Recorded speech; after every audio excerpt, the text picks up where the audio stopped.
Hey, what's up guys? In today's video, we're going to be going over some very interesting PlayStation news. So if you end up enjoying the video, drop it a like, and if you haven't already, make sure you subscribe. So the first topic has to do with Final Fantasy 16 because Square Enix is so confident about the launch of FF16 that it seems like there's not even going to be a day one patch. And so this is coming from PlayStation Universe, where the headline reads, Final Fantasy 16 PS5 day one patch is not currently planned. Speaking with Game Informer, Square Enix created Business Unit 3 that the developer is not currently planning a Final Fantasy 16 Day 1 patch, as the team is confident in what it has achieved with the final build of the game. Final Fantasy 16 director Hiroshi Takai revealed that both him and producer Naoki Yoshida believe that Final Fantasy 16 should be in a solid state at launch, noting that not everyone will have access to the internet to download a Day 1 patch in regards to the game's simultaneous worldwide release. Takai-san added that the development team is testing the game on a daily basis to hunt out any remaining bugs, and as such things could change. As it stands though, a Day 1 patch is not currently in the pipeline. And so yeah guys, I mean, this is obviously very good to hear. I'm hoping this is true because especially recently there's been a lot of games coming out that have been just straight up broken, like Star Wars Jedi Survivor, The Last of Us Part 1 for PC. And yeah, I mean, that is a very important aspect to a game launching. It cannot launch broken. Look at Cyberpunk 2077.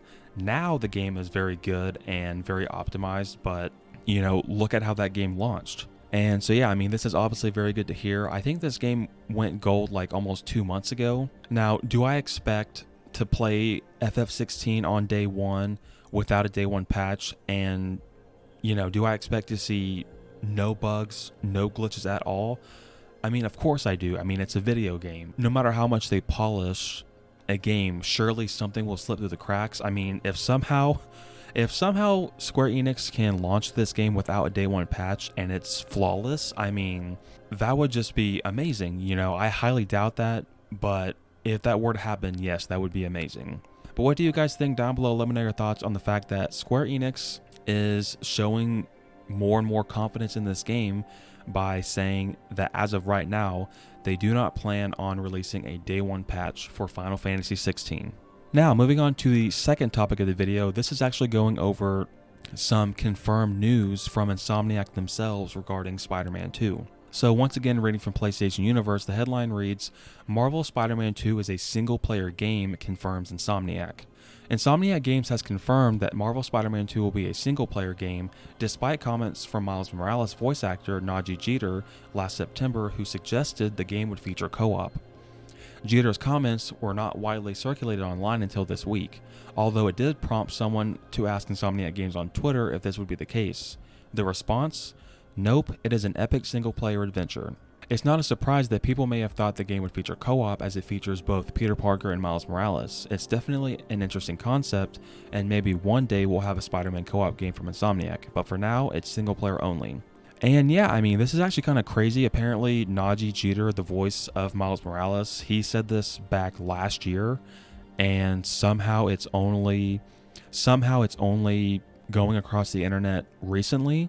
I mean, I haven't seen it myself. I don't know if he posted a video or just put out a tweet. I don't know. And yeah, I mean, ever since this game got announced, we've all been wondering, you know, is this game going to feature co-op? And from the beginning, I've always said, like, there's no way it's going to be co-op. People have been confused, and I don't really know why, because they're like, oh, well, you're going to play as Miles and Peter in this game, so why wouldn't there be co-op? Like, how are they going to do that? You know, and for those of us who have played games like God of War Ragnarok and The Last of Us Part 2, those games are not co-op, but yet you play as multiple characters. In my mind, obviously the way they're going to do it with Spider-Man 2 is it's going to be scripted. You know, they've already done this with Spider-Man 2018, whenever you were playing as Spider-Man, Peter Parker, and then you would play as Miles Morales before he got bit. You know, it just seamlessly transitioned. You know, it didn't ask you, hey, do you want to play as Miles Morales? You know, and that's the same thing with God of War Ragnarok and The Last of Us Part 2. It just naturally seemed and transitioned to another playable character. So, I mean, I'm almost 100% sure that's how it's going to work in Spider-Man 2. You're not going to choose like, hey, You know, like when you're in the settings before you start playing, like there's no way they would ask, hey, do you want to play through this story from Miles' perspective or Peter's? Like that would make no sense. They're going to do it in a scripted way that makes sense. And so yeah, I mean, I'm glad Insomniac officially came out and confirmed this, because there's been so much conversation going around. Is this game going to be co-op? And Insomniac has confirmed that no, it is single player only. What do you guys think down below? Let me know your thoughts on the fact that Insomniac Games has officially came out and squashed the rumors that Spider-Man 2 will be co-op. Now, moving on to the final topic in the video, I want to go over an update when it comes to Summer Game Fest, obviously hosted by Jeff Keighley. And so this is coming from PlayStation Universe, where the headline reads, Summer Game Fest live kickoff to have 3 or 4 pretty big announcements, says Jeff Keighley. Jeff Keighley has revealed that Summer Game Fest live kickoff will play host to 3 or 4 pretty big announcements, which is billed as the global fan celebration of what's next in video games. Speaking during an interview for the Epic Games website, Keighley commented, quote, as I always say with these shows, 1 or 2 games kind of makes the entire difference. As the producer, it's challenging because sometimes you have those games, sometimes you don't. Sometimes you think you have them and they drop out or change, unquote. And so yeah, guys, I mean, this isn't the biggest news, because you would assume, right, that there would be some big announcements at Summer Game Fest. Now, Jeff is saying that there's either 3 or 4 pretty big announcements. I feel pretty comfortable in saying that one of them is going to be the gameplay reveal for Mortal Kombat 1, because they've already confirmed that we will be seeing gameplay for Mortal Kombat 1 during Summer Game Fest. So I'm assuming that's one of them. And also the DLC for Cyberpunk is supposed to be shown off at Summer Game Fest as well. So I'm assuming that's another one. But who knows? Maybe I could be completely wrong and Jeff is talking about completely different games. I have no idea. We'll have to wait and see. But yeah, guys, what do you think down below? Let me know your thoughts on the fact that Jeff Keighley has came out and said that there will be 3 or 4 pretty big announcements for Summer Game Fest. Thank you guys so much for watching this video. I really appreciate it. If you enjoyed it or found it informative, drop it a like and hit the subscribe button by turning on the post notification bell so you don't miss my next upload.